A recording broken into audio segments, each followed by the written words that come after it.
Cameroon is on fire because Cameroonians are protesting. So Paul Biya has been the president of Cameroon since 1982. In fact, before that 1982, he was the prime minister.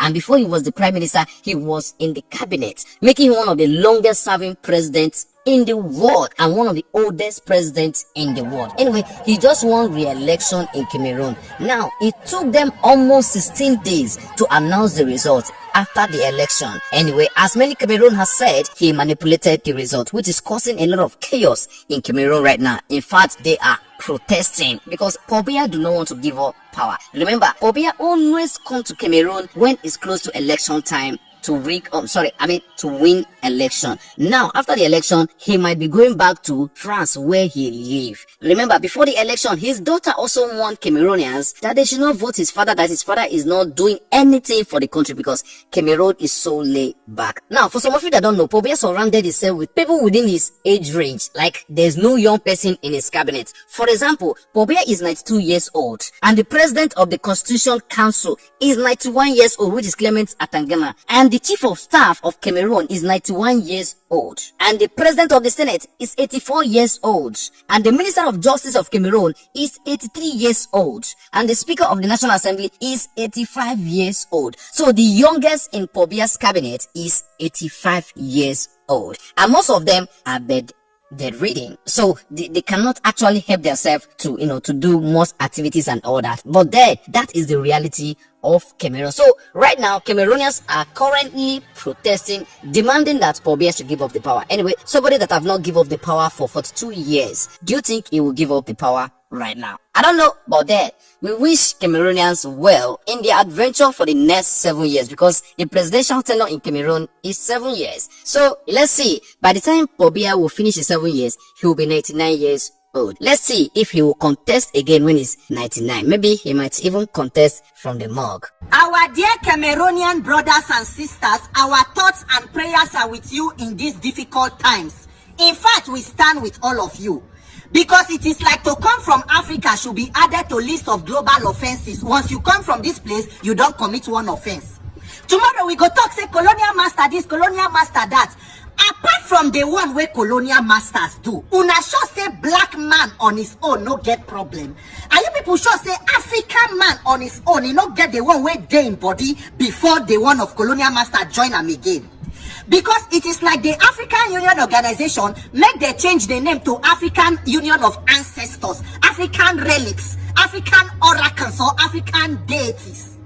Because a 92-year-old man go talk say you want to contest and be president for the 8th term, we go finish at about 2032. By that time you should be about 99 going to 100 years old. Is it like we know Basimbo? Is it like we know Basimbo? Paul Biya, let your people go.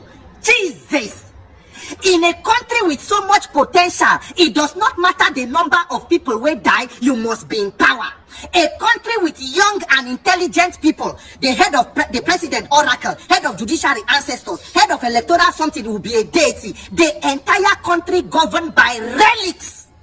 People dying every day, but it does not matter to anybody. Just hold on to power.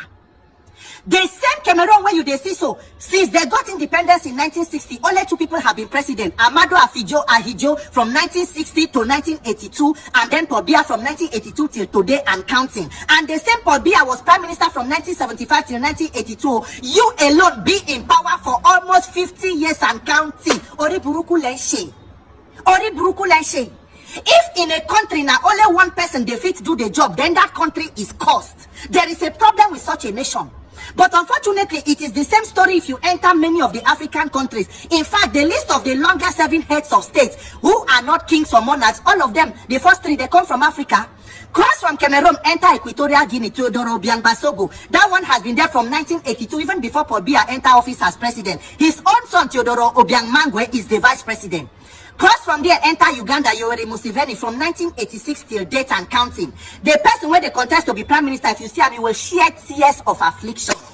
The young guy where they try to run to be president, where youth they rally around to support Bobby Wine, they go arrest him, they go jail him, they will do everything to suppress him because now only one person sabi do the job in the country. Cross from there and enter Chad, Colonel Mahatma Debi. The current president is the son of the late President Idris Deby, who was there from 1991 until 2021 when they shoot him. They said they were fighting insurgents around Lake Chad Basin. The son take over Colonel Mahatma Debi. They said they go hand over, they go do this, they go do that. Till then, so the thing they start to small, the thing they go. Enter Rwanda. Paul Kagame has been there from 2000 till 2025, 25 years and counting. When you thought they say na them sabi do the work, maybe when they die, their ghost or spirit go continue doing the work because there is no other person that can be leader in such countries.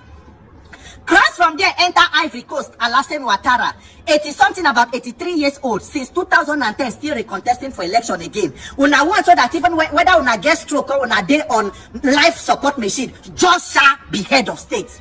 Enter Togo. The current president, Fêãr, he is even a young man. I think he was born in 1966. But the unfortunate story, his own father, Nasingbe Nyadema was there from 1967 until 2005 when he died. Immediately he died, the son take over till date.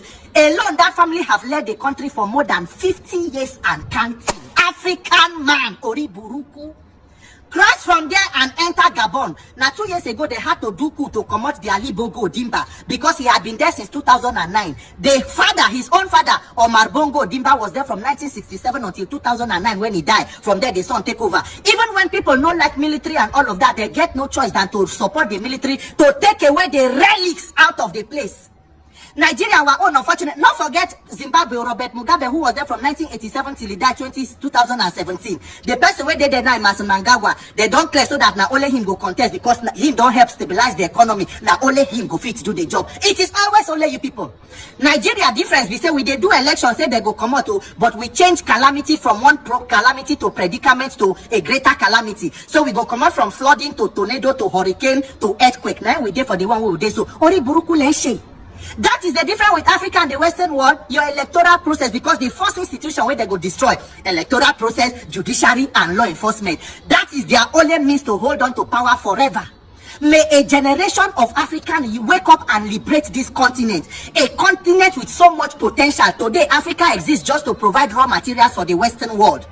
Africa has no business in this level of poverty, killings, and insecurity, if not to dysfunctional leadership. Young people are here to tap and unleash the potential, where young minds should be able to liberate the country. An entire continent held hostage by relics, by sculptures, who should be put in a museum, make people they pay money to go see them, or even see them free of charge, holding entire country's destiny hostage because you want to perpetuate yourself in power. Ori buruku leshe. Make we see how we go dey this power forever. The people of Cameroon, the people of Nigeria, the people of Africa, our thoughts and prayers are with all of us. God will give us the courage, and I know that one day Africa will be liberated because the group of young people, intelligent minds, resourceful people where they this country, we have no business in this kind of suffering and wasting of human blood just for the political ambitions of one people. Our dear Cameroonians, my thoughts and prayers are with all of you. What is happening in Africa? Who swear for Africa to true? See Cameroon president at 92 years of age. He still contest election. He still win now, despite the young population within that country. In fact, in Kaba, they're so obvious that you can actually see people running the country. See this one, about 80-something years of age. They say now be their president of their constitutional council. See their chief of defense staff. I swear to God, this man, I'm not sure saying the bath himself. In fact, see their senate president. Bro, what is happening in Cameroon? I just come across a video of Prophet Jeremiah where we talk about the elections. And the prophet actually talk and say, power no go change hand. I think it is high time Cameroonians take things into their hands and decide who will lead them. And like this one, I will continue. If a leader at 92 has decided not to hand over power, trust me, even if this man fight for seats, he don't already keep person inside house where we continue.